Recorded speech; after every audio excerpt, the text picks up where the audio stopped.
Good morning बच्चों, good morning all of you. हाँ तो बेटा आप लोग का हाफ ईयरली एग्ज़ाम होने वाला है। कब से हाफ ईयरली एग्ज़ाम है? 16 सितंबर। लेकिन संस्कृत आप लोगों का 18 सितंबर को है। तो इसमें आप लोगों को पोर्शन, जो आप लोग को पता होगा क्या पोर्शन आने वाला है। पोर्शन तो मैंने आप लोग को पहले ही दिया जा चुका है।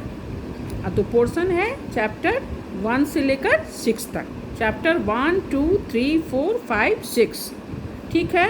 और व्याकरण में उपसर्ग, अव्यय, प्रत्यय। प्रत्यय में कौन सा? अक्त्वा, ल्यप और सत्री। संख्या है, समास है, समास में तत्पुरुष, द्वंद्व और तत्पुरुष है, द्वंद्व और अव्ययी भाव, संधि, दीर्घ और गुण संधि।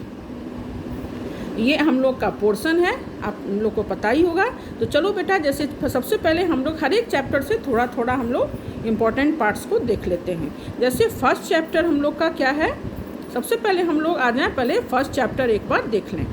फर्स्ट चैप्टर क्या है? सुवचनानी। ये मैंने पहले भी रिवीजन करा चुका है, मैंने करा दिया है आप लोगों को। ये क्या है, जैसे मान लीजिए इसका श्लोक सब है, तो आपको जैसे आ सकता है कि सुखम आधृत श्लोकम लिखत, सुख पर आधारित श्लोक को लिखें, या धनम आधृत श्लोकम लिखत, पापम आधृत श्लोकम लिखत। तो सुख पे आधारित श्लोक कौन सा है चैप्टर 1 में?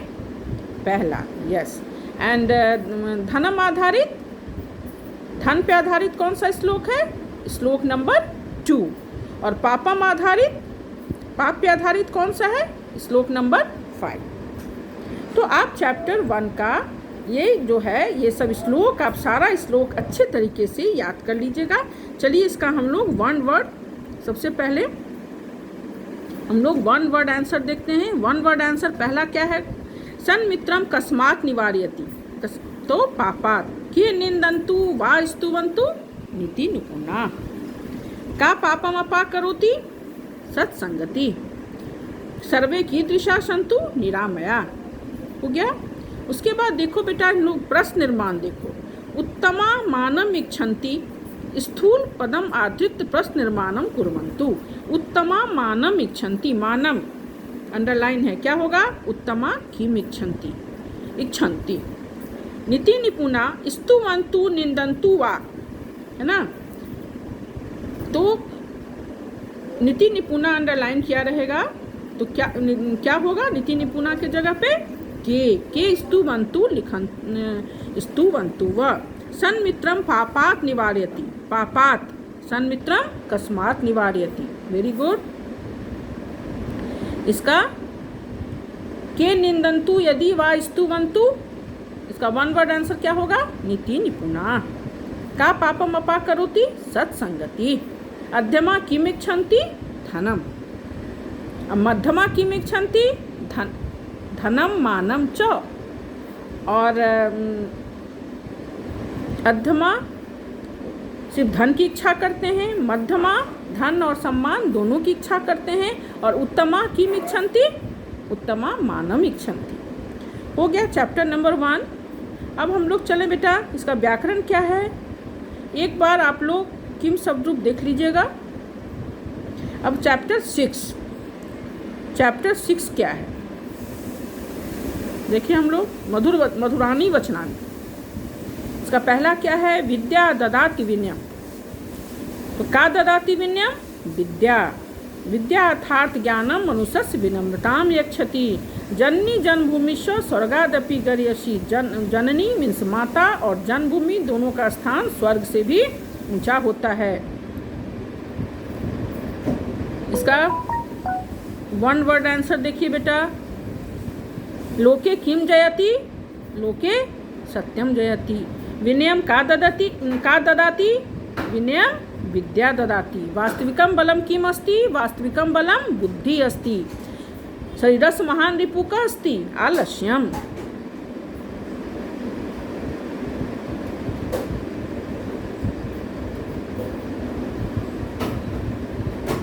इसमें देखिए विशेषण विशेष देखिए। नीला आकाश, इसमें विशेषण कौन है और विशेष कौन है? नीला विशेषण है, यस, और आकाश विशेष है। चतुरा बालिका, चतुरा क्या है? विशेषण है, वेरी गुड। अब बालिका विशेष्य है। बलवान सिंह, यहाँ सिंह क्या है? विशेष्य है, और बलवान विशेषण है, वेरी गुड। जैसे आपको उपसर्ग अलग भी करने आ सकता है, उपसर्ग से, जैसे अवगच्छामि, इसमें उपसर्ग कौन सा है? अव। उपनगरम, कौन सा उपसर्ग है? उप, वेरी गुड। आप लोग प्रथमा से चतुर्थी विभक्ति तक भी पढ़ लीजिएगा।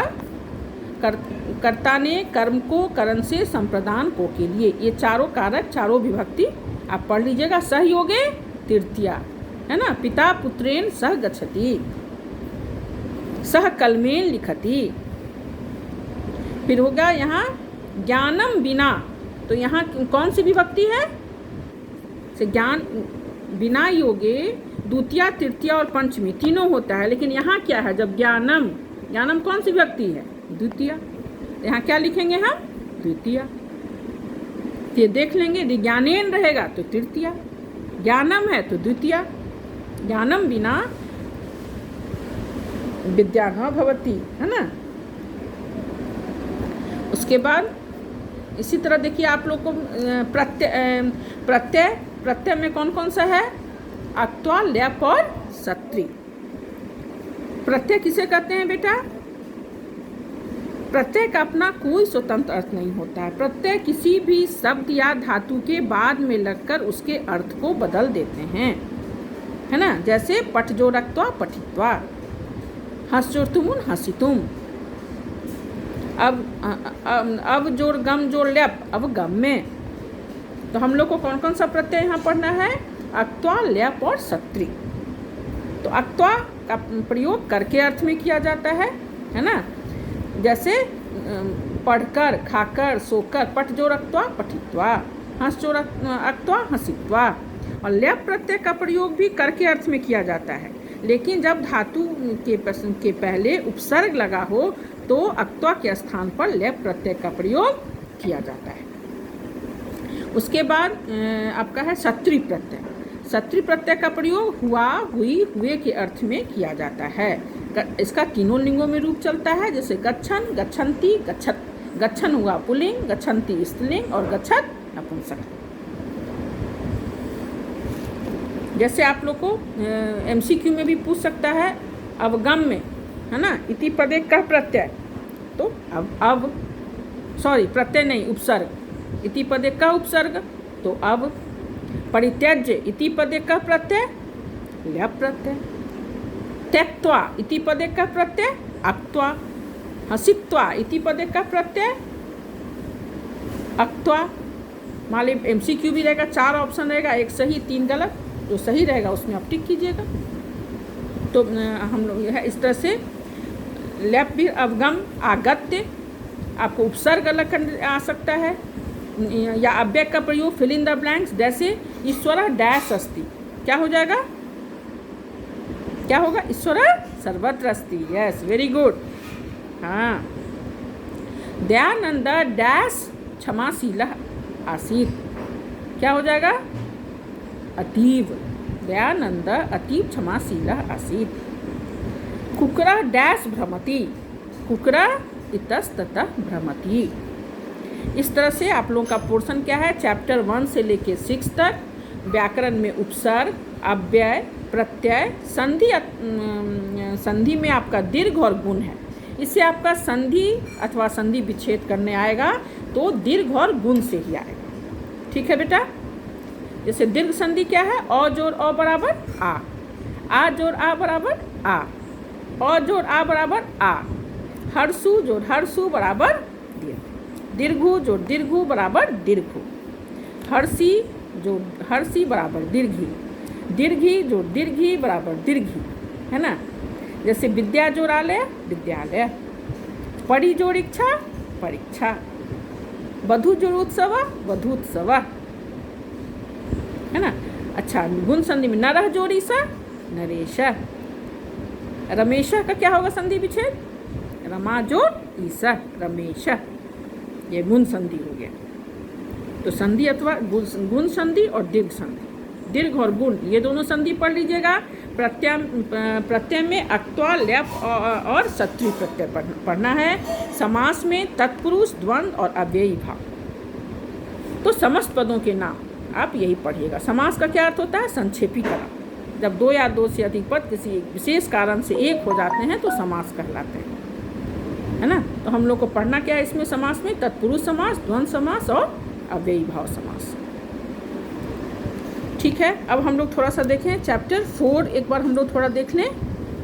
चैप्टर 4 निकालिए, क्या है? चैप्टर 4 है क्षमस्व महर्षि क्षमस्व, है ना। इसका वन वर्ड पहले हम लोग देखें। महर्षि दयानंद कस्या तटे उत्तिष्ठत्। महर्षि दयानंद कस्या तटे उत्तिष्ठत्? गंगाया तटे। Very good. अन्यस्मिन् कुट्रे कः वसति स्म? यात्री। अपराधी कः आसीत्? यात्री। फलानि कीदृशानि आसन्? मधुरानि या रसिक्तानि, कुछ भी लिख सकते हो। दयानंद फलानि कस्मिन् बध्नाति? वस्त्रे। Very good. शिष्य तत्र गत्वा अकथयत् अत्र अव्ययपदं किम्? तत्र। Very good. चलो इसका हम लोग प्रश्न निर्माण देखते हैं। महर्षि दयानंद काशी नगरे उत्तिष्ठत्। काशी नगरे अंडरलाइन है, क्या होगा? पुत्र। Very good. महर्षि दयानंद प्रचुर फलानि अयच्छत्। महर्षि दयानंद अंडरलाइन है, का? Very good. चलो इसमें देखो सत्री प्रत्यय है। बालका पठन अस्ति। पठन माने पढ़ता हुआ, पढ़ रहा है। पठन अस्ति, पढ़ रहा है अथवा पढ़ता हुआ के अर्थ में है ना। स बालका हसन गच्छति। बालक हंसता हुआ जाता है। बालका चलन अस्ति, चलता हुआ। हुआ, हुई, हुए के अर्थ में सत्री प्रत्यय का प्रयोग किया जाता है। ठीक है, अब हम लोग चलो बेटा थोड़ा सा देख लें चैप्टर 2। चैप्टर 2 का आप वन वर्ड आंसर देखिए। सी पेज नंबर 17। काका चटका च कुत्र सुंदरम गृहम अपश्यताम। कहाँ पे उन्होंने सुंदर घर देखा? वृक्षे। कस्मिन् वृक्षे। Very good. चटका क्या स्वगृहम निर्मितवती? तृणः। खिन्ना कः आसीत्? चटका। चटका काकम किम त्यक्तुम कथति? क्या त्यागने के लिए बोले? चिंताम। Very good. इसका पूर्ण वाक्य, सुंदरम गृहम दृष्ट्वा काका चटका किम औचिन्त्यताम। सुंदर गृह देखकर दोनों क्या सोचे? सुंदरम गृहम दृष्ट्वा तो औचिन्त्यताम किमर्थम आवयो अपि एतादृशम सुंदरम गृहम भवेत्। अधुना आवाम अपि एतादृशम सुंदरम गृहम रचिष्याव। उसके बाद मान लो और क्या? चटका काकस गृहम गत्वा किम कथयति। क्या बोले? चटका काकस गृहम गत्वा कथयति भ्राता अस्मिन् भीषणे ग्रीष्मकाले मम गृहम नष्टम अभवत्। कृपया शरणम मम शरणम यच्छ, मतलब मुझे शरण दो। तो ठीक है बेटा, इस तरह से हम लोगों ने चैप्टर 1, 2, 3, 4, 5, 6 चैप्टर तक हम लोग का पोर्शन है। आप लोग 6 चैप्टर खासकर चैप्टर 1 और चैप्टर 6 का पूरा श्लोक पढ़ लीजिएगा। सभी का वन वर्ड, पूर्ण वाक्य उत्तरत और प्रश्न निर्माण ये पढ़ लीजिएगा। व्याकरण में समास में तत्पुरुष, द्वंद्व और अव्ययी भाव, संधि, दीर्घ और गुण, प्रत्यय, अक्त्वा, ल्यप और क्या पढ़ना है आप लोगों को? अक्त्वा, ल्यप और सत्री, ये 3 प्रत्यय पढ़ना है। ठीक है, अच्छे से रिवीजन कीजिएगा। All the best. चलो बेटा।